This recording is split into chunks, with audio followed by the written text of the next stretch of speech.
जी नाज़रीन अस्सलाम वालेकुम। और मैं वापस आपकी खिदमत में हाज़िर, और इस बार मैं ज़िक्र करूँगा कि फिर हमारी ट्रेनिंग के बाद क्या हुआ। ये मेरी कहानी जो कि पहली बार देख रहे हैं, मेरी सिविल सर्विस के दौरान जो मेरी मुलाज़मत थी और जो मेरे तजुर्बात और मुशाहिदात, उनकी बुनियाद पर मैं ये अपनी याददाश्तें लिखने की बजाय रिकॉर्ड करवा रहा हूँ। लिखना और वीडियो पर कुछ कहना काफ़ी मुख्तलिफ वो प्रोसेस है और काफ़ी मुख्तलिफ उनका इजहार का ज़रिया भी है।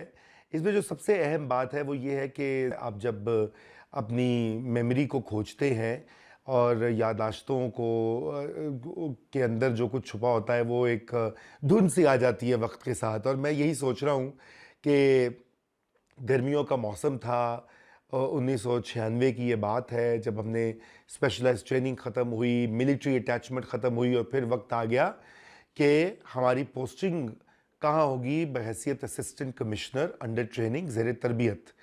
और वो ACUT भी उसको कहा जाता है, उसका मुखफ़िफ़ है। और ये services and general administration department जो होता है सूबे का, ये वो उसका फ़ैसला करते हैं कि आपको कहाँ भेजना है। तो उन्होंने मुझे सिलेक्ट किया सरगोदा के लिए। सरगोदा आपको पता है कि पंजाब का एक बहुत पुराना और अहम डिस्ट्रिक्ट है और ज़राई तौर के ऊपर बहुत एडवांस्ड है, बड़ी फर्टाइल ज़मीन है, इरिगेटेड भी है बहुत हद तक, उसके बहुत बेशतर हिस्से। और सरगोदा का जो डिस्ट्रिक्ट हेडक्वार्टर शहर में है, वहाँ पर डिप्टी कमिश्नर के साथ मुझे ऐसी अंडर ट्रेनिंग अटैच कर दिया गया। मैं ज़ाहिरी बात है पहली बार एक एक दो बार जा चुका था बहुत मुख्तसर से क़याम के लिए, लेकिन ये पहली बार हुआ कि मैं बाकायदा एक पंजाब के एक कस्बे में कह लीजिए या छोटा शहर कह लीजिए, वहाँ पर रहने का इत्तेफाक हुआ। और वो भी एक मुनफरिद तजुर्बा रहा हर लिहाज से। एक तो ट्रेनिंग हो रही थी, ऊपर से ये कि आपको एक नए निज़ाम, एक नए माहौल में अपने आप को एडजस्ट भी करना था, नेविगेट भी करना था। तो वहाँ मैं पहुँचा और डिप्टी कमिश्नर का जो बड़ा सा दफ्तर है, एक बड़ी सी पुरानी कॉलोनियल वज़ा की इमारत, और उसके अंदर एक दफ्तर जो है वो मुझे दे दिया गया, जिसमें कि एक कुर्सी, मेज़, और मेज़ के ऊपर सब्ज़ रंग का एक कपड़ा जो है वो बिछा होता है, ट्रेडमार्क होता है सरकारी दफ्तरों का। उसके ऊपर एक शीशा और ज़ाहिर है कलम और स्याही, उस ज़माने में स्याही कलम खूब चलते थे, खूब ढेर सारी फ़ाइलें, कागज़ात, वो भेज दिए गए। AC अंडर ट्रेनिंग जो होता है वो अगरचे के अंडर ट्रेनिंग होता है, लेकिन उनको इख्तियारात दे दिए जाते हैं। सो AC अंडर ट्रेनिंग के पास इख्तियारात होते हैं तहसीलदार के, और सब डिविजनल मजिस्ट्रेट तो AC होता है, मजिस्ट्रेट फ़र्स्ट क्लास के इख्तियारात भी होते हैं जो कि वो इस्तेमाल करते हैं। और उसके बाद भी हमारा एक इम्तिहान होता है जब आप अपनी ट्रेनिंग ख़त्म कर लेते हैं, उसको फ़ाइनल पासिंग आउट एग्ज़ाम कहा जाता है। और फिर उसके बाद आपकी तैनाती जिसे कहते हैं पक्की पक्की AC शिप हो जाती है।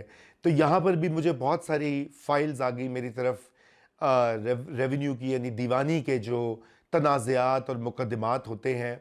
और यहाँ पर मेरे साथ एक रीडर जो है, रीडर कहा जाता है, जो अदालतों में होते हैं, आपको पता ही है, जो जो लोग जानते हैं सिस्टम को, वो भी अटैच कर दिए गए। आफ्ताब नाम था उनका, लंबे तड़ंगे से वहीं के रहायशी थे और काफ़ी घाक किस्म के भी शख्सियत थे कि उनको सारा पता था कि क्या सिस्टम में होता है। लेकिन चूँकि AC अंडर ट्रेनिंग के साथ थे तो DC के पास नहीं थे या किसी और AC के पास नहीं थे, तो गालिबन जिसे कहते हैं खुड्डे लाइन पोस्टिंग थी उसकी भी। But he was very nice to me. और वो एक उस सफ़र का आगाज़ हुआ बाकायदा फ़ील्ड में, और उसमें बहुत सी यादें हैं। लेकिन पहले मैं आगाज़ करूँगा कि मैंने सीखा क्या। तो सीखने के लिए ये है कि आपको पता है कि एक लट्ठा होता है जिसके ऊपर तमाम मौज़ा जात जो होते हैं, मौज़ा एक गाँव की या छोटे गाँव का एक एग्रीगेट जो होता है, उसमें सारी जमाबंदी जो होती है या नक्शा जो होता है कि कहाँ कहाँ किस किस की ज़मीन, लैंड राइट्स जैसे कहा जाता है, प्रॉपर्टी राइट्स जैसे कहा जाता है, वो दर्ज होते हैं। और फिर उसको को रिलेट किया जाता है जो रजिस्टर्स होते हैं। और वो अगर आप पटवारियों का, अब तो निज़ाम काफ़ी हद तक बदल गया है, डिजिटाइजेशन भी जारी है पंजाब में कम अज़ कम, लेकिन उस वक्त तो बड़े बड़े रजिस्टर्स, और वो हर रजिस्टर को एक से दूसरे से मैच करना होता है कि जहाँ पे किसी का इंदराज हो उसके नाम के आगे जमाबंदी में वो फिर बाकी जगहों से भी मैच कर रही हो। तो ये सब कुछ वहाँ मैंने सीखा, फील्ड में भी जाता था, पैमाइश भी की मुख्तलिफ रकबों की, और वो उसको भी देखा, उसको कोरिलेट किया। मेरा काम इंस्पेक्शन में एक काम जो अहम होता है असिस्टेंट कमिश्नर्स का और सब डिविजनल मैजिस्ट्रेट्स का, वो इंस्पेक्शन भी होता है कि जो मातहत अफसरान हैं या ऑफिशल्स हैं या महकमे हैं उनके ऊपर एक चेक करना, उनके काम के जिसे कहते हैं स्पॉट चेक करना, कुछ उसका सैंपल लेके देखना उन्होंने कुछ गलती तो नहीं की और कहीं पे कोई सुकम तो नहीं, कोई चीज़ मिसिंग तो नहीं। तो एक वो बहुत बड़ा काम था, उसमें कई केसेस भी आए मेरे पास और उनकी मैंने शुरू किया उनके ऊपर कुछ जजमेंट्स भी लिखना। वो खैर मामूली नौइयत के केसेस थे, ज़्यादातर वो जो बॉर्डर होते हैं अब ये देखिए ना, यादाश्त का ये आलम है कि उसके जो टेक्निकल नाम होते हैं वो आहिस्ता आहिस्ता भूलते जा रहे हैं। लेकिन बहरहाल दो लोगों के ज़मीन साथ साथ है, तो उनकी जो है वो किसकी ज़मीन कहाँ ख़त्म होती है, कहाँ शुरू होती है, कोई तनाज़ा तो नहीं। अक्सर रास्ते के ऊपर तनाज़ा होता था, वो भी दरख्वास्तें आती थी कि जी उसने मुझे वाह गुजारी जैसे कहा जाता है कि उसने मेरा रास्ता रोक दिया। अब ये बहुत इम्पॉर्टेंट है देही इकोनॉमी में कि जहाँ पे फार्मर्स जो होते हैं अक्सर जो अपनी फसलें उगाते हैं, अनाज उगाते हैं या सब्जियाँ उगाते हैं बेचने के लिए या अपने घर के लिए, तो उनको बाकायदा पानी की भी दस्तयाबी हो, रास्ता भी हो जाने का ज़मीन पर, और कोई उनको साथ वाला तंग ना कर रहा हो। अक्सर बड़े फार्मर्स जो होते हैं या बड़े काश्तकार जो होते हैं वो छोटों को तंग करते हैं और अलगरज बहुत से इस तरह के मामला जो है वो सामने आते रहे। तो बहुत ज़्यादा फील्ड में जाना हुआ। अब सारगोदा भी बड़ी एक लिहाज से बड़ी खूबसूरत जगह है क्योंकि बहुत लश ग्रीन जिसे कहा जाता है, जब फसलें उगती हैं तो बड़ा खूबसूरत एक मंज़र वो होता था। फिर आपको पता है वहाँ पर ये किन्नू और माल्टे जो है उसके भी बहुत ढेरों बागात हैं और वहाँ भी जाने का इत्तफ़ाक़ हुआ। बहुत सारे बागात की सैर भी की, तोड़ तोड़ के किन्नू भी ट्राई किए और वहाँ से ये भी मालूम हुआ कि कितना अहम है ये पूरा जो लैंड रेवेन्यू सिस्टम जो है। ना सिर्फ ये कि देही लोगों की ज़िंदगियों में उसका अमल दखल कितना ज़्यादा है, बल्कि वो देही मईशत के लिए एक बहुत अहम मामला है। जहाँ पे भी तनाज़ा होगा ज़मीन का, लिटिगेशन होगी। और आपको पता है कि पंजाब में तकरीबन 2/3 लिटिगेशन जो मुकदमे होते हैं वो ज़मीनों के ऊपर होते हैं। यानी ज़मीनों के जो तनाज़ात हैं, कब्ज़ा हो गया या कोई डिस्प्यूट हो गया, वो सारे, और वो फिर यहाँ से चलते हैं, तहसीलदार की अदालत से स्टार्ट होते हैं, वो ऊपर जाते हैं, उससे ऊपर जाते हैं, सुप्रीम कोर्ट तक भी कभी कभी पहुँच जाते हैं। अगरचे कि अब हाई कोर्ट पर वो आकर मोस्टली या बोर्ड ऑफ रेवेन्यू पर आकर वो सेटल होते हैं, लेकिन बोर्ड ऑफ रेवेन्यू के फैसले के ख़िलाफ़ भी लोग दूसरी सुपीरियर कोर्ट्स में जाते हैं। तो ये पूरा निज़ाम जो है, बोर्ड ऑफ रेवेन्यू टॉप पे होता है इस लैंड रेवेन्यू सिस्टम में। नीचे कमिश्नर होते हैं, कमिश्नर के नीचे डिप्टी कमिश्नर, और फिर नीचे असिस्टेंट कमिश्नर, और फिर तहसीलदार, और तहसीलदार के नीचे फिर नायब तहसीलदार और पटवारी। तो ये पटवारियों का जानने का मौका मिला। कितने, मेरे ख्याल से पटवारी ज़्यादा बदनाम है, जितनी उनसे मेहनत करवाई जाती है इतना वो मुश्किल काम, दकीक काम वो करते हैं, और तनख्वाहें उस वक्त तो बहुत ही कम थी, मतलब ना होने के बराबर थी। और लोग वो जिक्र करते हैं तो मुझे सबसे पहले तो ये चीज़ का अंदाज़ा हुआ कि करप्शन का शुरू होगा तो बहुत होता है, लेकिन कोई ये बात नहीं करता कि भाई आप उनको तनख्वाह क्या दे रहे हैं, उनको जॉब सिक्योरिटी है कि नहीं है। क्योंकि कोई ताकतवर शख्स जो है वो पटवारियों को यूं खड़े खड़े ट्रांसफ़र करवा सकता है, फायर करवा सकता है, सस्पेंड करवा सकता है। फिर पटवारी क्या करते हैं अपने सर्वाइवल के लिए कि वो किसी न किसी पावरफुल शख्स के साथ नत्थी हो जाते हैं। कोई लोकल बड़ा ज़िम्मेदार होगा, कोई एमएनए होगा, कोई एमपी होगा, कोई वज़ीर होगा, कोई फ़ौजी होगा या कोई और सीनियर ब्यूरोक्रेट होगा, तो वो उसके साथ उसका सहारा लेकर सिस्टम में अपना सर्वाइवल करते हैं। यही आलम नायब तहसीलदार का है, यही आलम तहसीलदारों का है। तो ये एक अजीब गरीब निज़ाम जहाँ पे मेरिट और एफिशिएंसी की बजाय ये इस तरह के जो जिसे कहा जाता है इनफॉर्मल प्रोसेसेस और रिलेशनशिप्स जो हैं वो चल रहे थे। तो ज़ाहिर बात है ये एक लर्निंग थी, मगर कुछ कुछ हद तक परेशानी का बायस भी था, क्योंकि मुझे ये एहसास होना शुरू हो गया कि जब मैं वाकई में फील्ड में मज़ीद पोस्टिंग्स करूँगा तो ये इसका क्या किया जाएगा, ये तो बहुत बड़ा है मुझसे निज़ाम। और यकीनन एक छोटे से कल पुर्जे की तरह मैं कितना ही कुछ बदल सकूंगा, हाँ अपनी शायद डोमेन में कुछ बदल लूँ, बहरहाल उस पर भी बाद में बात करूंगा। तो एक तो ये पहलू था ट्रेनिंग का। दूसरा पहलू था कुछ क्रिमिनल केसेस भी आते थे, ये जो मामूली दफ़ा 109 या कोई चालान, वो भी यहाँ आ जाते थे, उनकी समाअत भी मैं करता था। कभी वकील आते थे, कभी जो पिटिशनर्स हैं वो आते थे, वहाँ पे फिर मैंने वो अप्लाई किया जो मुख्तलिफ कवानीन थे क्रिमिनल प्रोसीजर कोड में, जो कुछ दर्ज था उसमें जो पावर्स थी मजिस्ट्रेट सेकंड क्लास की, और वो भी देखी और उनको फिर जाकर फैसले किए, लिखे, जजमेंट लिखना सीखी। अब ये जुडिशल काम है। ये बाद में जनरल मुशर्रफ जब आए 1999 में और उन्होंने अपना नया निज़ाम मुतारिफ़ कराया 2001 में, तो फिर उसमें जो एग्जीक्यूटिव था उसको जुडिशरी से अलग कर दिया गया और मजिस्ट्रेट से अदालती पावर्स ले ली गई। फिर चंद सालों के बाद वापस सब कुछ आ गई हुई हैं, और वो एक अलग, मैं उसमें वीडियो में बात करूंगा। भारत उस वक्त यही निज़ाम था कि आपको अदालती काम भी करना है, एग्जीक्यूटिव काम भी करना है, और आपको महकमा माल या लैंड रेवेन्यू के हवाले से जो है वो काम भी करना है। और फिर इसी तरह में लॉ एंड ऑर्डर, जो मैंने पहले भी जिक्र किया था, जो कि एक सेंट्रल ड्यूटी होती है इस पोजीशन में, उसके लिए भी मैं मुख्तलिफ मीटिंग्स में मुख्तलिफ मीटिंग्स अटेंड करता था। उसमें जब मैं गया था तो वो ज़माना था कि मुहर्रम उल हराम की आमद थी, और सरगोदा भी एक सेंसिटिव शहर है, उसके शहर में भी और कई देहातों में भी मिक्स्ड आबादी है शिया सुन्नी की। तो एडमिनिस्ट्रेशन की ये कोशिश होती थी कि वो किसी तरह से अमन रहे। और आपको पता है पाकिस्तान में ये सेक्टेरियन फितना जो है ये 1980 की दहाई से बहुत फैला। खैर पहले भी मुनाफरत और तनाज़ात तो थे, लेकिन ये जनरल ज़िया-उल हक के ज़माने में, और जब अफ़गान जिहाद हो रहा था, इनकलाब ईरान आ गया, तो यहाँ पर एक डिवाइड बहुत ज़्यादा बढ़ी और फिर ये वायलेंस शुरू हो गया।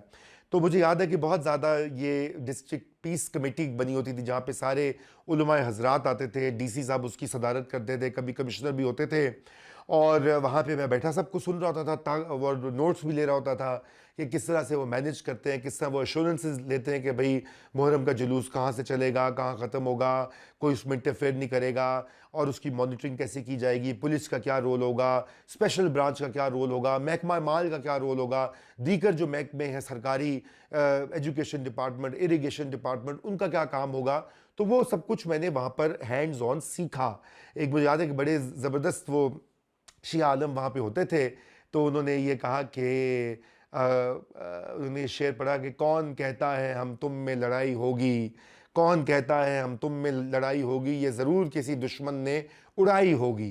अब पता नहीं मैं शेर सही है, मेरे यादाश्त से मैं पढ़ रहा हूँ, नोट्स तो मैंने कोई रखे नहीं हुए, तो ये शेर मुझे उस वक्त याद आ गया, बहुत भाया, और मैं अक्सर इसको दोहराता भी रहा हूँ। कुछ तहरीफ़ कर दी हो तो माज़रत, जो लोग देखने वालों में ज़्यादा अहले ज़ौक़ हैं, पेशगी माज़रत।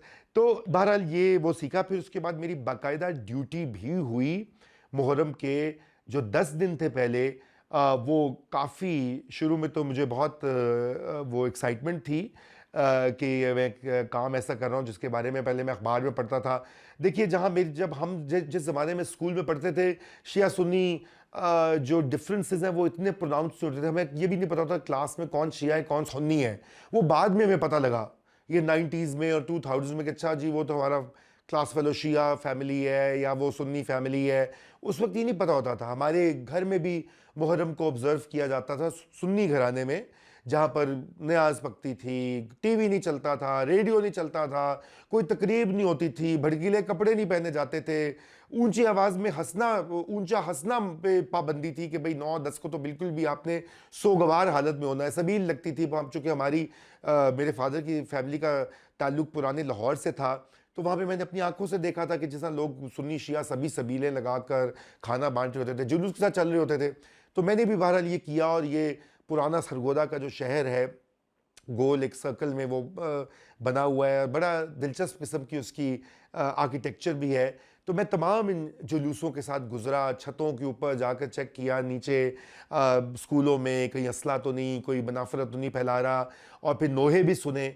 वो भी मेरे लिए एक बहुत बड़ी कल्चरल एजुकेशन थी, क्योंकि पहले तो हम टीवी पे ही शाम गरीबा देखते थे या मजलिस जो होती थी, इतना उसमें इत्तेफाक नहीं हुआ। यहाँ पे तो मैं 10 दिन मेरी ऐसी इंडक्शन हुई कि मुझे सारा के सारे ज़बानी कोई बहुत सारे जो है नोहे याद रहे कई साल, और मैं अक्सर उनको पढ़ा भी करता था, याद किया करता था। बहरहाल ये सब कुछ हुआ, बहुत ही क्या कहना चाहिए, आई ओपनिंग एक पूरा प्रोसेस था। कहने को तो ये बिल्कुल एक आम सी बात लगती है, और फिर ये भी ख्याल आया, अक्सर लोग जो है पुलिस के ऊपर, इंतज़ामिया के ऊपर फ़ौरन वो उंगली उठाते हैं, कहते हैं कि जी ये देखो जी क्या कर रहे हैं, कोई काम नहीं करते। तो मुझे पता लगा कि इसी साल मुझे पता लगा कि जो पुलिस का कांस्टेबल होता है उसके कोई आवर्स ही नहीं है, उसकी 24 घंटे की ड्यूटी है। वो 14 घंटे ड्यूटी करता भी रहे, और उसके बाद वो अफसर आला की मर्जी होगी वो जाके सोएगा नहीं, तो उसकी कोई वर्किंग आवर्स नहीं है। जैसे हर जगह 8-10 घंटे का एक शिफ्ट होती है। अब शायद उसमें कुछ रूल्स में तब्दीली आई है, मैंने इतना फॉलो नहीं किया, उस वक्त नहीं था, मुझे बहुत हैरान कुन बात लगी। और फिर इसी तरह तो 10 रोज़ 10 दिन और 10 रातें, तो ये बहुत अहम तजुर्बा था। और जितनी मेहनत से इंतज़ामिया काम करी थी, मेरे साथ एक मजिस्ट्रेट थे जावेद उनका नाम था, मैं नाम उनका पूरा भूल गया, बहुत दिलचस्प थे, और वो मेरी उनके साथ जो है रोज़ का मिलना जुलना भी था, और मैं उनके साथ हर जो मैजिस्ट्रियल काम था उसमें शरीक रहता था, because I wanted to observe और सीखना चाहता था। तो जावेद साहब जो थे वो मुझे कभी अपने घर भी लेके जाते थे, 2 शादियां कर रखी थी उनकी उन्होंने, वो बताते थे मज़े मज़े के खाने उनके यहाँ पकते थे। और फिर तो जावेद मेरे साथ होते थे जुलूसों में, और वो बताते थे कि ये यहाँ पे फलाना मोहल्ला शरारती है, इसमें ये 2 लोग शरारती रहते हैं, इसमें ये दुकानदार हमेशा कोई ना कोई गड़बड़ करता है, कोई गलत बात कह देता है, इस पर नज़र रखो। तो उस ज़माने में तो फ़ोन भी नहीं था, मोबाइल फ़ोन भी नहीं था, कैमरा भी नहीं था, तो सब कुछ आपको ऑब्जर्व करना होता था और दिमाग में इंफॉर्मेशन को प्रोसेस करना होता था, और मेंटल नोट्स बनाने होते थे। ये मैं समझता हूँ कि सबसे बड़ी जो ट्रेनिंग है, ये तमाम कानूनी और इंतज़ामी चीज़ों के अलावा ये मैनेजमेंट के जो उसूल हैं कि किस तरह से आपने इंफॉर्मेशन को कलेक्ट करना है, प्रायोरिटाइज करना है और क्विक फैसला करना है। ये क्विक फैसले जो मैं आगे जाके आपको बताऊंगा कि अब ये 26 साल का एक लड़का जो है 27 साल की उम्र में जाकर वो टिक टिक कई लोगों की ज़िंदगियों के फैसले कर रहे हैं, बहुत बड़ी बात होती है। और यकीनन इसी वजह से ये बहुत अहम सर्विस भी है और अंग्रेज़ों का बनाया हुआ निज़ाम है। आखिरकार आप ये मत भूलिए कि ये एक मुट्ठी भर अंग्रेज़ों ने आगे पूरे हिंदुस्तान पे हुकूमत की। मुग़ल तो पहले आए, वो यहाँ पे बस गए, शादियाँ कर ली, उनके बच्चे आगे हो गए, लोकल ही हो गए। अंग्रेज़ तो अंग्रेज़ है, अपने क्लबों में जाते थे, अपने घरों में रहते थे, अपनी ज़बान बोलते थे। बाकी इंडिया उनके लिए क्यूरोसिटी था, एक एम्पायर की तरह जिनको दबा के रखना था। लेकिन उन्होंने इस इंतज़ामी ढांचे के साथ ही कोट अनकोट हुक्मरानी की। तो बहरहाल ये एक बड़ा मुनफरिद तजुर्बा था, मुहर्रम की ड्यूटीज़। फिर उसके अलावा जो था बहुत सारे इस तरह के केस थे जहाँ पे कोर्ट के ऑर्डर्स आए हुए थे, तो आपने इलीगल ऑक्यूपेशन जो थी उसको खाली करवाना था। तो ये मैजिस्ट्रेट जो थे मेरे साथ, जिनके साथ मैं अटैच था, तो हम गए एक गांव में, एक जो था कोर्ट ने ऑर्डर दिया हुआ था उसको इम्प्लीमेंट करवाना था। वो किस्सा से खाली हुआ, वो भी एक अलग किस्सा है। वो वहाँ पे जो लोग रह रहे थे वो खाली नहीं कर रहे थे। वो ख़वातीन ने कहा कि जी आप अंदर नहीं आ सकते। बहरहाल वो फिर लेडी पुलिस बुलाई गई, वो अंदर वारंट लेके गए, फिर वो बाहर निकली ख़वातीन, उन्होंने गाली गलौज शुरू कर दी। मेरे लिए बड़ी हैरान कुन बात थी कि ख़वातीन जो है देही इलाकों में इतनी गंदी गंदी गालियाँ भी देती हैं। तो पता लगा मोटी मोटी माँ बहन की गालियाँ वो दे रही थी। तो बस वो मैंने कहा कि मैं तो तौबा तौबा किया, क्योंकि आपको पता है मिडिल क्लास अर्बन लोग जो हैं वहाँ पे एक तस्वुर ही और होता है कि जी नहीं, ख़वातीन ऐसी बातें, लड़कियाँ ऐसी बातें नहीं करती। तो वो भी एक तजुर्बा था। फिर उस गाँव में जहाँ हम गए हुए थे, तो मैं वहाँ पर घूम रहा था, तो मुझे बड़े बड़ी डिश, सैटेलाइट डिश दिखाई दिए। तो मैंने उनसे पूछा, जो हमारे साथ गालिबन तहसीलदार था या नायब तहसीलदार था, तो मैंने उससे कहा कि ये डिश एंटेनास क्यों इतने लगे हुए हैं पे तकरीबन हर दूसरी छत पे। तो उन्होंने कहा जी ये जो पूरा मोहल्ला है ये अहमदियों का मोहल्ला है, और वो अपनी उनकी सैटेलाइट डिश, चूँकि उनकी जो ट्रांसमिशन है टेलीविज़न की, उनका जो अपना चैनल है वो तो बैंड है पाकिस्तान में, इसलिए वो बज़रिया डिश जो है अपने रिलीजियस जो ट्रांसमिशन है उसको फॉलो करते हैं।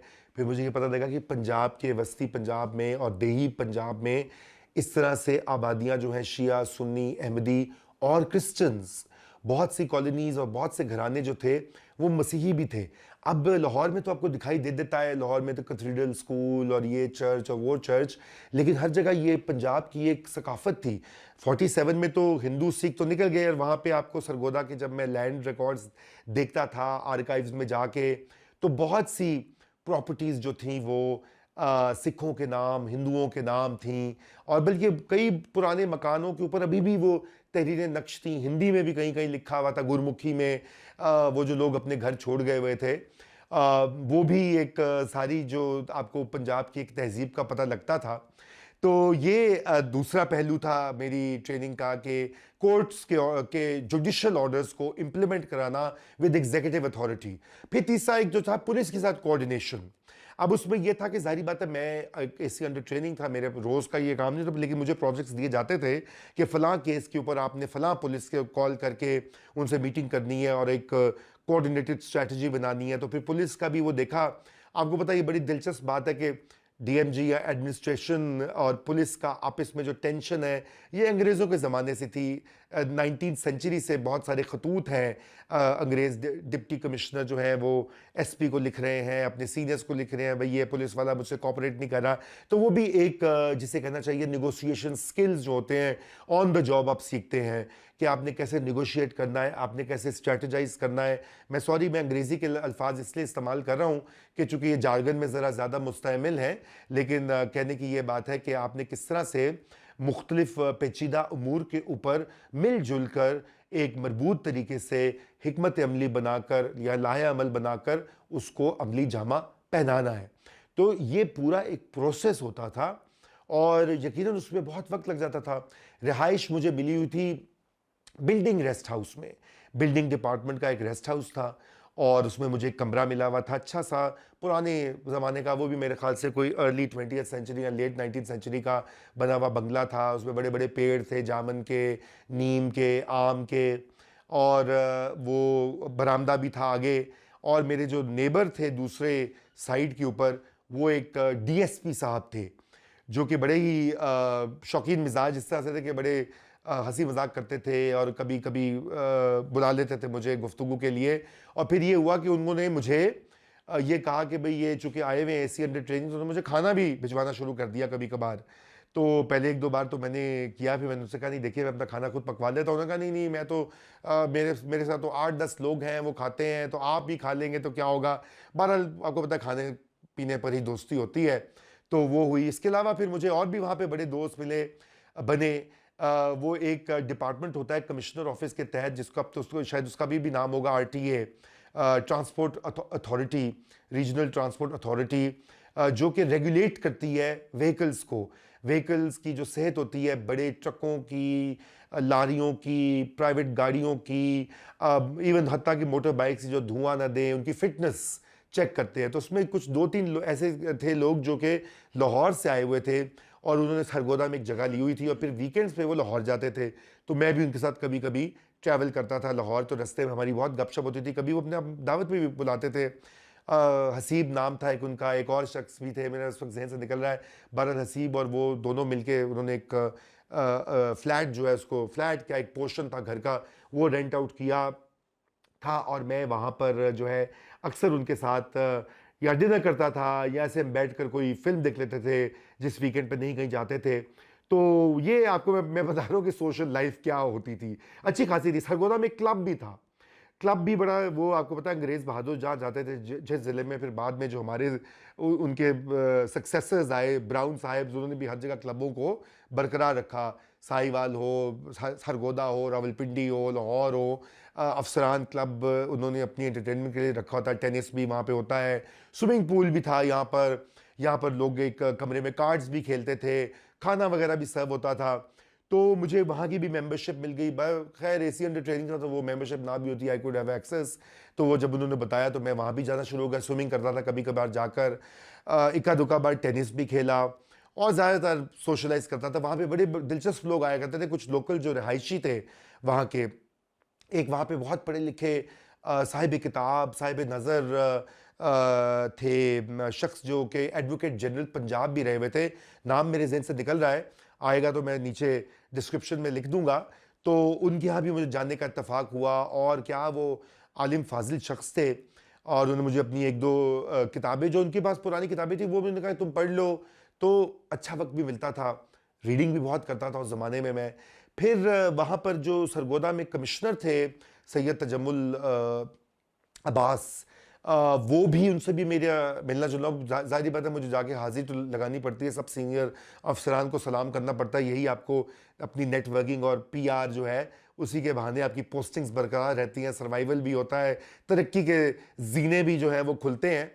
तो वो भी वहाँ पे आते थे टेनिस खेलने, और मैं ये वाक़या आपको एक बहुत ही दिलखराश वाक़या ये बताना चाहता हूँ कि तजम्मुल साहब जो थे, इतने प्यारे और इतने खूबसूरत शख्स थे, और अहले तशी थे, गालिबन लाहौर से उनका ताल्लुक़ था। अभी उनका बेटा मुझे बहुत सालों के बाद वाशिंगटन डीसी में मिला, जब 2014 में मैं मूव किया। वो एक इकोनॉमिस्ट हैं और आईएमएफ में काम करते हैं, और जब मुझे पता लगा वो उनके बेटे, तो बेख्तियार मेरी आंखों से आंसू छलक आए, बिकॉज तजम्मुल अब्बास साहब का मर्डर उसी साल सरगोदा में हुआ, उसी क्लब में जिसका मैं जिक्र कर रहा हूँ, और वो एक सेक्टेरियन मर्डर था। उनको जो एक बदनाम ज़माना तंजीम थी सिपाही साहबा, उनके हरकारों ने आकर उनको कत्ल किया, और ज़ाहिर बात है रीज़न यही थी कि वो अहले तशी थे। और ये इत्तेफाक की बात है कि उस दिन मैं स्विमिंग के लिए पूरी तैयारी करके, जनाब वो एक खटारा सी जीप थी मेरे पास, उसमें मैं पहुंचा क्लब में। ड्राइवर को नहीं था, मैं खुद ही ड्राइव कर रहा था, वहाँ पे पार्क की, मैं निकला, मैंने कहा चलिए जी आज स्विमिंग करेंगे, थोड़ा बैठ के कोई कार्ड रूम है तो मैं आज कार्ड्स भी खेलूँगा, वहाँ पे लोग आए होते हैं लोकल। तो मैं एंटर हुआ तो वहाँ पे एक पूरा तमाशा बना हुआ था, शोर था, एक हंगामा मचा हुआ था, और इतने में पुलिस आ रही थी, और पता लगा कि वहाँ पर वो टेनिस खेल रहे थे, और वो खेलते खेलते जो है उनको शूट कर दिया गया, सारे लोग भाग गए। अब वहाँ पे एक पुराने रिहायशी थे सरगोदा के, एक हिंदू साहब, उनसे भी मैं मिला था, बहुत ही अच्छे और प्यारे इंसान हैं, ना जाने आजकल हयात हैं कि नहीं।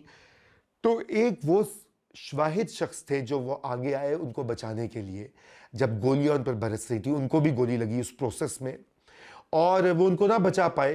तजम्मुल साहब ज़ख्मों की ताप ना लाकर चल बसे, और वो जो थे, सानी साहब उनका नाम था, ये ऐसे बलराज सानी है तो ये वही सानी उनका नाम था, एग्जैक्ट फर्स्ट नेम मुझे अभी आ जाएगा याद।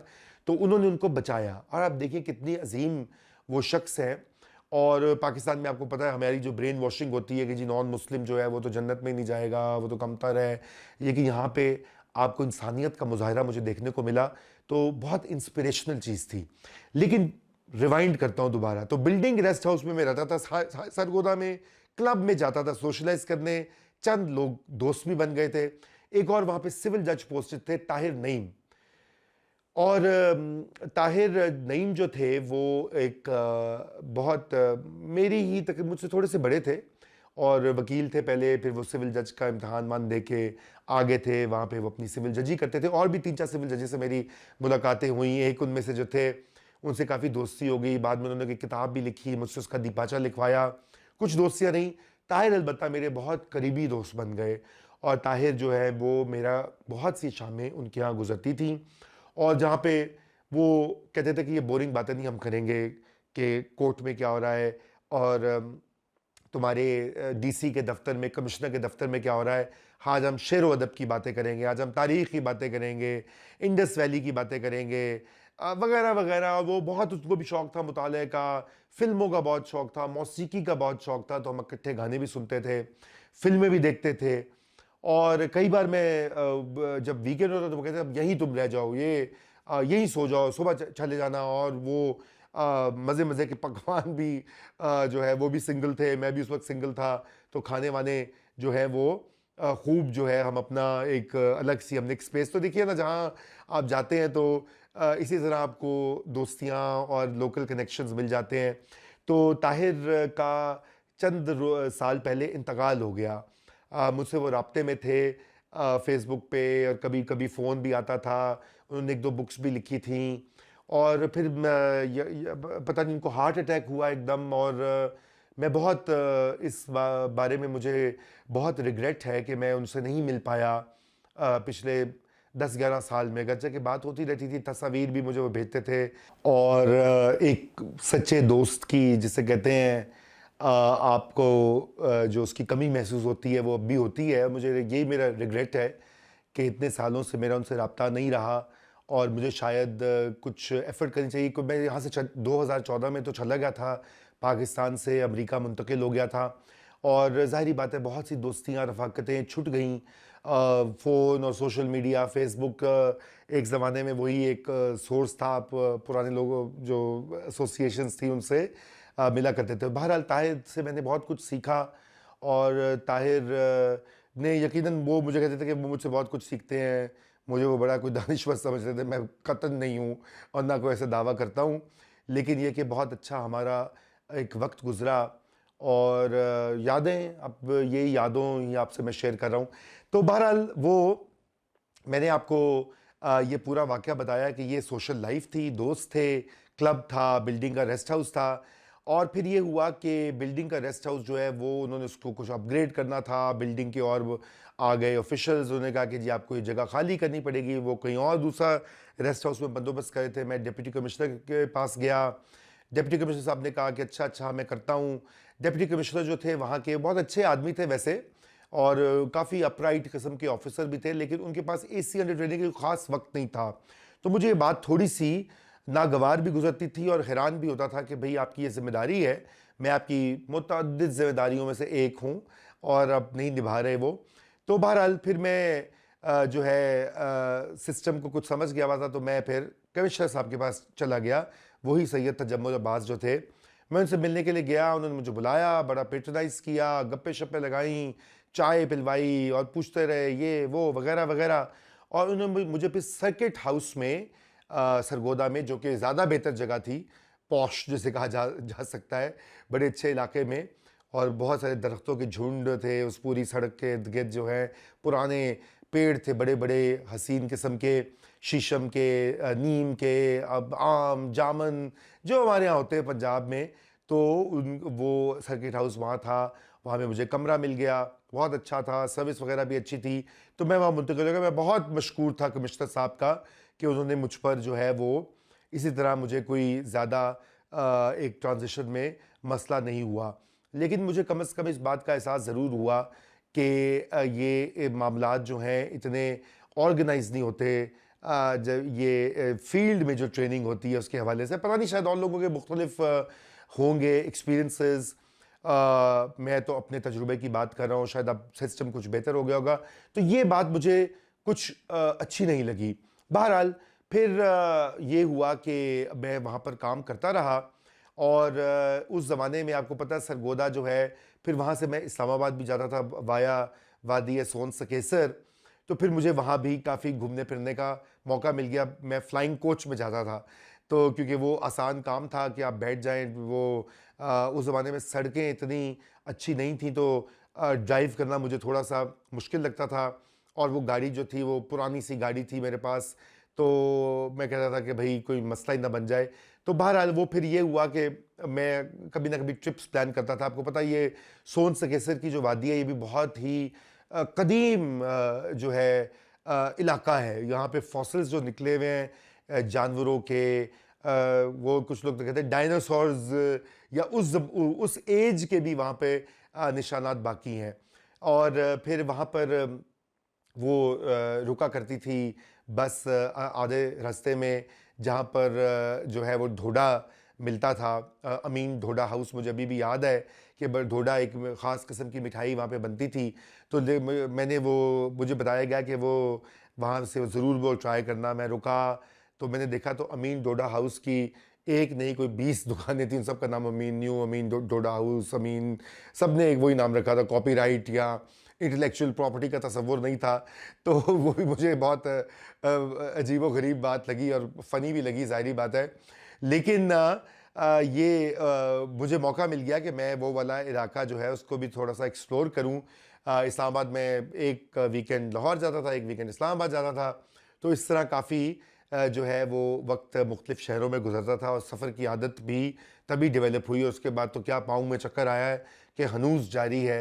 इतने दहाइयाँ गुजरने के बावजूद अभी भी कभी यहाँ कभी वहाँ वो क्या है, अहले ईमान सूरत खुर्शीद जीते हैं। तो वही वाला हमारा भी हाल है, गरचे के ईमान पता नहीं कितना है, लेकिन कभी हम चकवाल में डूब जाते थे, कभी कल्लर कहार से निकलते थे, कभी सरगोदा पहुंच जाते थे। तो ये उस ज़माने की यादें हैं।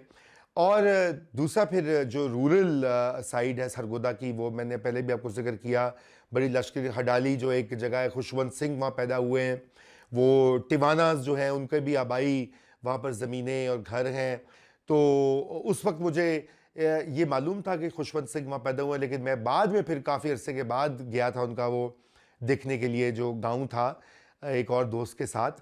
मगर जो इंटरेस्टिंग चीज़ थी वो उस ज़माने में मेरी डिस्कवरी थी भलवाल की। भलवाल तहसील भी सरगोदा डिस्ट्रिक्ट में आती है। शाहपुर, भलवाल, सरगोदा का शहर, तो ये तहसीलें होती हैं हर ज़िले में। तो भलवाल तो इतनी खूबसूरत जगह थी। और वो जब मैं गया तो वहाँ पे मैंने पुराने उसके मकानात और हवेलियाँ देखी, उनके खूबसूरत नक्शो निगार बने हुए थे दरवाज़ों के ऊपर, और पुरानी हवेलियाँ थीं, और जो गलियाँ, एक बहुत ही उसका खूबसूरत इंचांटिंग किस्म का माहौल था। मुझे चूँकि दिलचस्पी भी बहुत है तारीख़ से, हेरिटेज से, तो फिर मैं बार बार भलवाल जाता था। किसी न किसी बहाने से मैं कहता था जी मुझे वहाँ इंस्पेक्शन पे भेज दें, ताकि मैं वहाँ पे ज़रा कुछ घंटे तो गुजार सकूँ।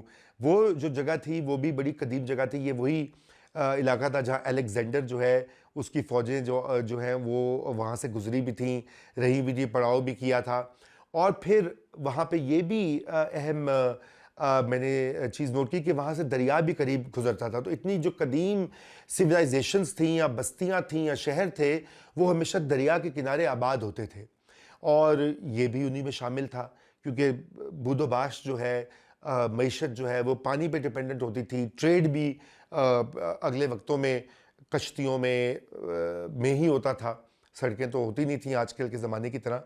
तो भलवाल का भी जाने का इत्तेफाक हुआ। शाहपुर भी गया कई बार, और ग़ालिबन गिरदावरी जो होती है वो करने गया था। गिरदावरी आपको पता ना, एक और तरह की इंस्पेक्शन होती है। गिरदावर जो है वो क्रॉप्स की, कि जहाँ जहाँ जो फसलें जितनी बोई हुई हैं उनका जायज़ा लेते हैं और उसकी एक रिपोर्ट बनाते हैं, उसको अपडेट करते हैं अपने रिकॉर्ड को, और वो भी किया। और फिर इसी तरह एक और जो ट्रेनिंग का जुज़ था वो था पुलिस के निज़ाम को समझना और उसमें कुछ वक्त गुजारना, और थानों की इंस्पेक्शन जो है उसका भी अमल on behalf of the deputy commissioner करना। तो एक दो मैंने वो इंस्पेक्शंस भी कैरी आउट की, लंबी चौड़ी रिपोर्ट्स भी लिखी। और आपको ये जान के हैरत होगी, बहुत से लोगों को शायद पता होगा, कुछ को नहीं पता होगा, कि हर थाने में जो अंग्रेज़ ने निज़ाम वज़ा किया था उसमें 25 रजिस्टर्स होते थे कम अज़ कम।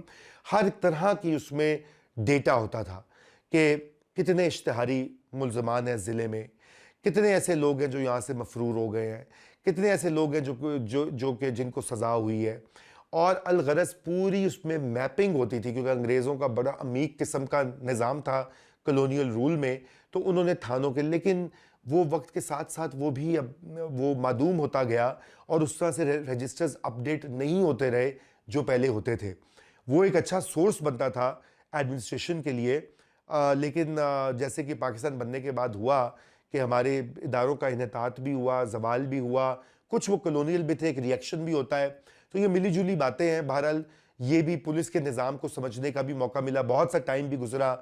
DSPs, ASPs, SHOs, सब इंस्पेक्टर्स उनके साथ, और उनकी जो कारकर्दगी और उनका जो कारगुजारियाँ हैं वो भी जानने का मौका मिला। ये भी पता लगा कि उसी वक्त पता लग गया था, ये 1996 में ही, कि थानों का हाल अबतर है। थानों का कोई बजट ही नहीं होता। और यही वजह है सबसे बड़ा पुलिस के, देखिए जो सबसे इम्पोर्टेंट जगह है वो थाना है। कचहरी में तो मैं खुद बैठा हुआ था, थाना जो है वहाँ पे अवाम जाते हैं। अब थाने के अंदर बजट दिया नहीं जाता, हत्ता कि FIR लिखने के लिए भी जो मुहर्रिर होता है वो कहता है जी कागज़ ख़रीद के लाएँ, उसके लिए 1000 रुपया लगेगा, 2000 रुपया लगेगा। अब तो बताइए 5000 हो, 10,000 हो गया होगा। उस वक्त भी ये 500, 1000 लगता था। तो एक उसकी वजह ये थी कि भाई आप बजट ही नहीं देते थे। पर कैपिटा थाना जो होता है, बिल्कुल एक माइनर सा बजट आता था, क्योंकि ज़्यादा जो बजट होता है वो ऊपर के अफसरान, उनके घरों, उनकी दफातर, उनकी आसाइश, उस पर खर्च हो जाता है। नीचे आते आते कोई बजट नहीं होता, फिर वो आवाम को ही देना पड़ता है। और वो एक सोर्स है करप्शन का भी, एक्सटॉर्शन का भी, जो हनूज जारी है बदकिस्मती से, और जब तक उसके ऊपर तवज्जो नहीं दी जाएगी पुलिस में कोई इस्लाहात हो ही नहीं सकती। आप लाख डिजिटल वो डिजिटाइजेशन कर दें, ये जो सेफ सिटी कैमरास लगा दें, आप उनकी ट्रेनिंग करवा दें, आप यूनिफॉर्म बदल दें, आप स्लोगन्स बना लें, पुलिस का काम है खिदमत आपकी, और हर जगह वो पोस्टर्स लगवा दें, कम्युनिटी के साथ फंक्शंस करवा दें, थाने पे जब तक तवज्जो नहीं होगी कुछ नहीं बदलेगा। इसी तरह पटवार खाने पे और महकमा माल पे जब तवज्जो नहीं होगी, ये दो सबसे बड़े, हर साल देख लीजिए सर्वेज, उस वक्त से मैंने उस वक्त भी पढ़े थे सर्वेज, आज भी वही रिजल्ट्स आते हैं। लोगों की सबसे ज़्यादा शिकायत होती हैं पुलिस, महकमा माल, सबॉर्डिनेट कोर्ट्स, मातहत अदलिया, और फिर एजुकेशन का जो महकमा होता है उसकी भी मैं बात करूंगा, आपको बताऊंगा कुछ वाकयात और एनेक्डोट्स आगे चलकर। बहरहाल तो ये एक हफ्त पहलू ट्रेनिंग होती है फील्ड में, और ये सिलसिला जारी रहता है। आप देखिए कि अब मैंने आपको बताया था पिछली वीडियोस में कि 94 से ये सफ़र स्टार्ट हुआ, 94, 95, अब 96 आ गया है, और ये जारी है। तो इतने साल इन्वेस्टमेंट होती है किसी भी अफसर के तैयारी में, उसको हुक्मरान बनाने में जो भी एक इन्वेस्टमेंट होती है। तो मेरे लिए देखिए, मैं उस वक्त भी बड़ा क्लियर था कि ये सब मेरे लिए एक बहुत ज़बरदस्त किस्म का एक इल्मी लर्निंग प्रोसेस था। बहुत सी चीज़ों का मुझे इल्म हो रहा था। अब पंजाब में जो ज़ात बरादरी का सिस्टम है, वो उसके बारे में भी मेरी अंडरस्टैंडिंग बड़ी बेसिक और शैलो थी। शहरों में अपनी कास्ट का हमें पता था ये नहीं, लेकिन आप इन देही इलाकों में जाते हैं या नीम देही इलाकों में या छोटे शहरों में, तो वहाँ तो ज़ात बिरादरी डोमिनेंट है। ये फलां कास्ट है, फिर उसकी सब कास्ट है, जट जो है वो हायरार्की में ऊपर है क्योंकि वो ज़मीनें हैं, काश्तकारी करते हैं, आराई नीचे हैं, फिर वो पूरी विलेज की इकॉनमी के कमी कमीन, मोची, मिरासी, ये सारा कुछ पता लगा कि कैसे एक विलेज का पूरा एक कायनात होती थी और उसमें एक सोशल हायरार्की होती थी। जैसे कि हम अक्सर ये कहते हैं कि जी हिंदुओं में बड़ा कास्ट सिस्टम होता है, ब्राह्मण से लेके नीचे तक, जबकि हमारे यहाँ मुसलमानों में भी ऐसी चीज़ें होती हैं। वो सैयद है तो राजपूत है, तो जट है तो गुज्जर है तो राजपूत है, और फलां हर एक अपने आप को बेहतर समझता है। अब अल्लाह जाने कि कब सदियों से ये काम बना है, कौन क्या है, ये भी एक मुहिमा है, क्योंकि बहुत से लोग ये ज़मानों के साथ बदलती रहती हैं आइडेंटिटीज़। तो बहरहाल कास्ट एक बहुत बड़ी आइडेंटिटी का मार्कर है, और उसको जो सिस्टम है रेवेन्यू का, महकमा माल का और पुलिस का, वो भी उसको डॉक्यूमेंट करता था। तो एक तरह से कॉलोनियल जो रियासत थी, नौआबादियाती रियासत अंग्रेज़ों की बनाई हुई, वो भी इसको रीइंफोर्स करती थी कास्ट को, क्योंकि वो लोगों को आइडेंटिफाई कर देती थी कि ये कमी कमीन है, ये गुज्जर है, ये फलां है। फिर वो आगे पूरी डॉक्यूमेंटेशन सेंसस से लेकर जो थानों के अंदर, पटवार खाने में, महकमा माल में, रजिस्टरों में, हर चीज़ आ जाती थी। फिर मज़े की बात जो मैंने सीखी कि बहुत सा, बल्कि अक्सर और बेशतर जो रिकॉर्ड था वो फ़ारसी ज़बान में था। कहीं तो रिकॉर्ड रूम अच्छे थे, कहीं काफ़ी ही बुरे हालों में थे, लेकिन फ़ारसी में बहुत ही ज़बरदस्त और अमीक डिटेल में जो तहरीरें थीं उस वक्त के अफसरान की, तहसीलदारों की, मजिस्ट्रेट्स की, और वो भी देख के, अब ज़ाहिर बात है फ़ारसी मुझे थोड़ी बहुत ही आती थी, उर्दू तो अच्छी थी, मगर फ़ारसी को समझना, तो मैं उस वक्त ये भी कोशिश करता था कि साथ साथ अपने नोट्स बनाऊँ। बहुत ही तफसील से मैं नोट्स बनाए हैं, खुदा जाने वो डायरियाँ कहाँ गई, इतने घर बदले, इतने शहर बदले। तो अब यह है कि किसी दिन जब ये किताब के सांचे में ढलेगी ये गुफ्तगू, तो उसमें उनका भी कुछ इजाफा कर दूंगा, जो कुछ चीज़ें अभी भूल रहा हूँ आपसे मुखातिब होते हुए। और साथ में मैं ये भी जिक्र करूँ कि जो मैं आपसे पहले ये बात कर रहा था कि डिप्टी कमिश्नर जो हैं वहाँ के, वो ज़्यादा इंटरेस्टेड नहीं थे, क्योंकि डिप्टी कमिश्नर, अब वो ज़ाहिर बात है, मैं एक बाद में कुछ समझा सिस्टम में रहकर कि उनका तो काम ही इतना मुश्किल था कि वहाँ पे कोई पता नहीं कितने दर्जनों MNAs और MPs थे। सारा वक्त वो उन्हीं के साथ डील करते रहते, एक का कोई सिफारिश, दूसरे की कोई सिफारिश, उसका काम, उसका ये, उनको हर एक को एंटरटेन करना रहता था, क्योंकि अगर वो उनको एंटरटेन नहीं करेंगे और ये तो नौकरी से फारिग हो जाएंगे नौकरी से फारिग होंगे तो फिर कहीं और अच्छी पोस्टिंग नहीं मिलेगी। सरगोदा बहुत रिस्पेक्टेबल पोस्टिंग होती है किसी भी फील्ड ऑफिसर के लिए, डिप्टी कमिश्नर के लिए। तो वहाँ पे उनकी मीटिंग्स में मैंने देखा कि MNAs और MPs किस तरह से इंटरेक्ट करते थे। बज़ाहिर तो बड़ी ताज़ीम दिखाते थे, रिस्पेक्टफुल होते थे, लेकिन साथ में थोड़ा जिसे कहते हैं इनडायरेक्टली प्रेशर भी डालते थे उनके ऊपर कि ना कितना कम तो फिर ए हो जाएगा।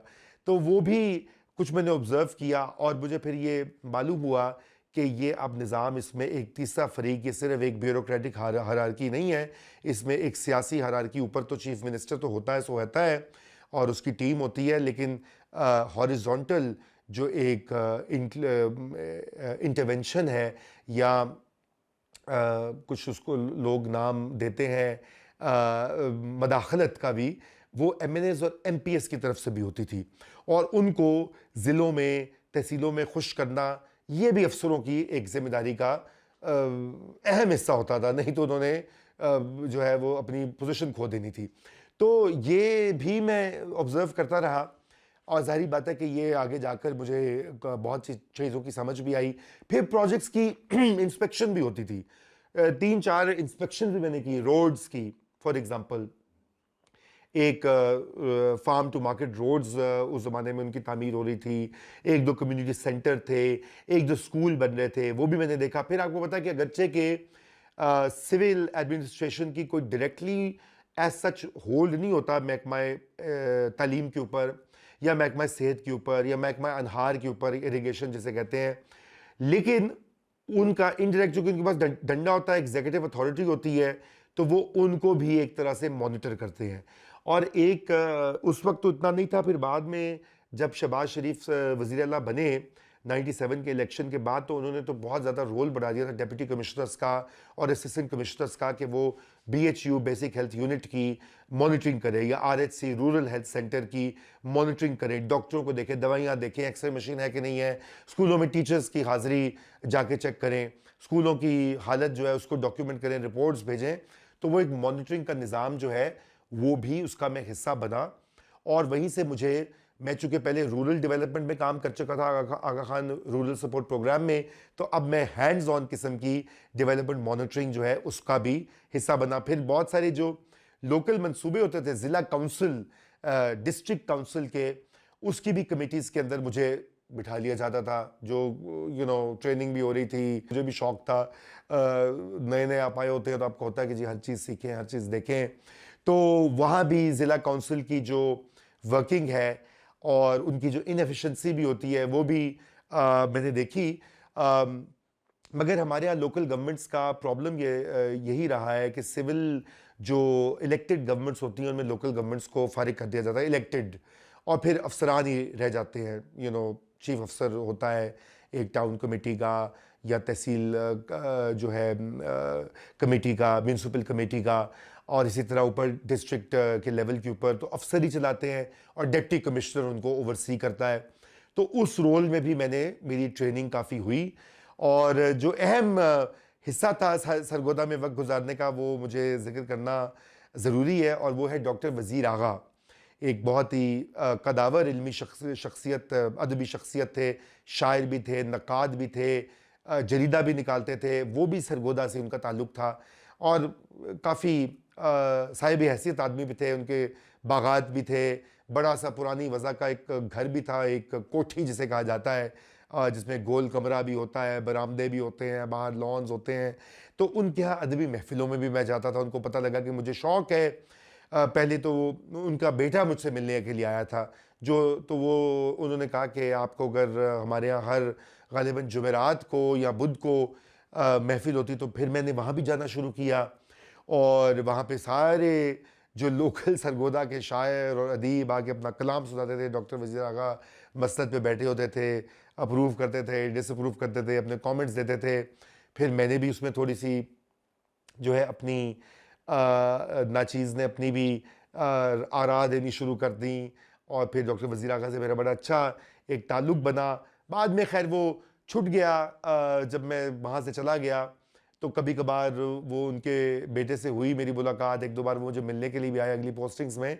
मगर ये कि वो भी एक यादगार अरसा था जो मैंने वहाँ पर अदबी महफ़िलों में भी गुजारा, ख़ुसूसन डॉक्टर वज़ीर आगा के।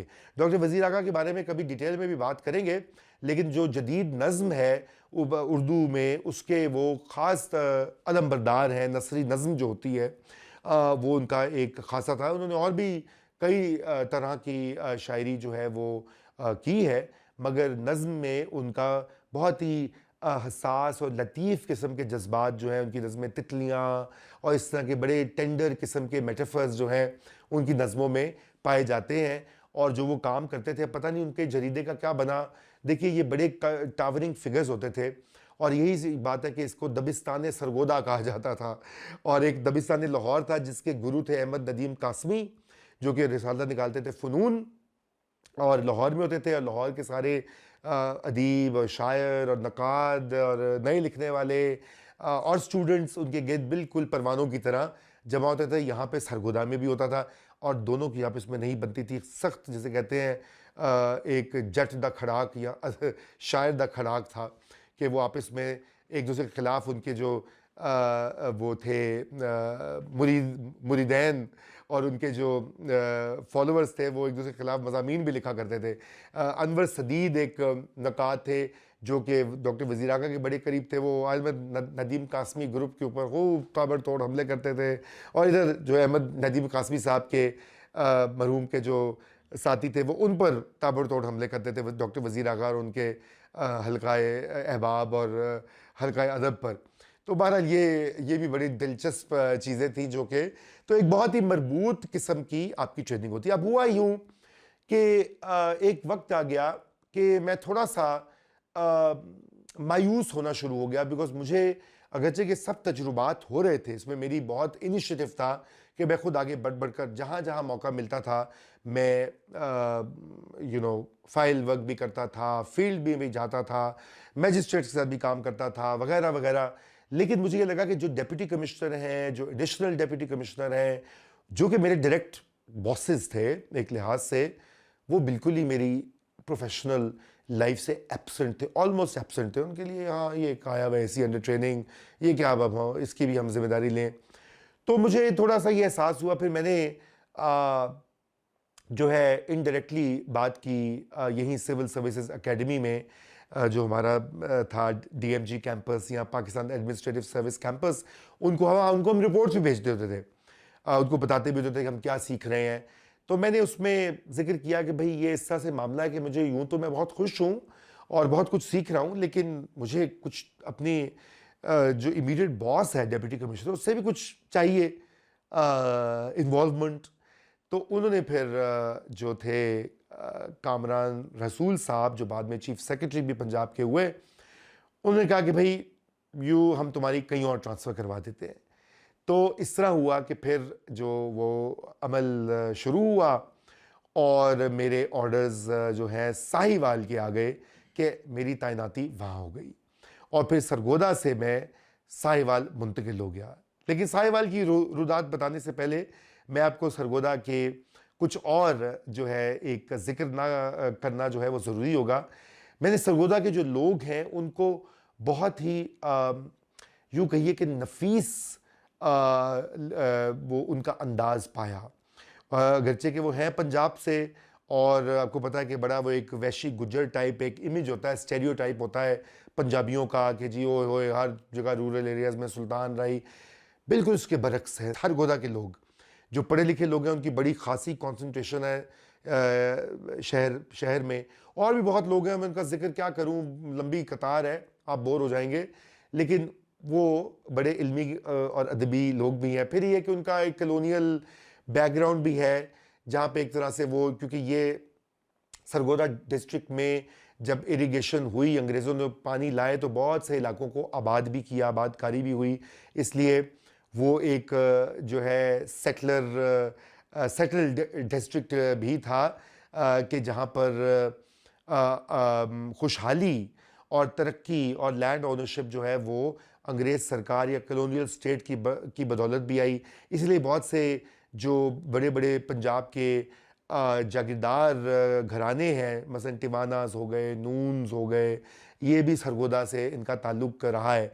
अब तो उनकी वो पॉलिटिकल पावर नहीं रही जो एक ज़माने में हुआ करती थी, क्योंकि पंजाब के, आपको तो याद है कि पंजाब के प्राइम मिनिस्टर जो थे वो खिज़र याद टिवाना थे। ये 1940s की मैं बात कर रहा हूँ। फिर फ़िरोज़ ख़ान नून जो है पाकिस्तान के वज़ीर आज़म थे और तो इसलिए वो उनका बड़ा एक वो मकाम होता था, और ये सब उसी रीजन के लोग हैं। तो बहरहाल लोगों में आगे जो काश्तकार और आम लोगों में भी मैंने देखा कि बहुत ज़्यादा एक अच्छा अंदाज था, एक बहुत मिलनसारी भी थी, और बड़े जिसे कहना चाहिए बड़े धीमी मिजाज के लोग थे। वो बोलते भी, सरगोदा का जो डायलेक्ट है पंजाबी का, वो भी बड़ा खूबसूरत है, और जिस तरह से वो बात भी करते हैं, उसका जो ज़ेरो बम होता है उस पंजाबी का, वो लहजा भी मैंने कोशिश की कि उसको फॉलो करूं। वो फ़र्क था दीगर जगहों से और जहां मैं जा रहा था अगले जो पड़ाव थे मेरे इस सफ़र में।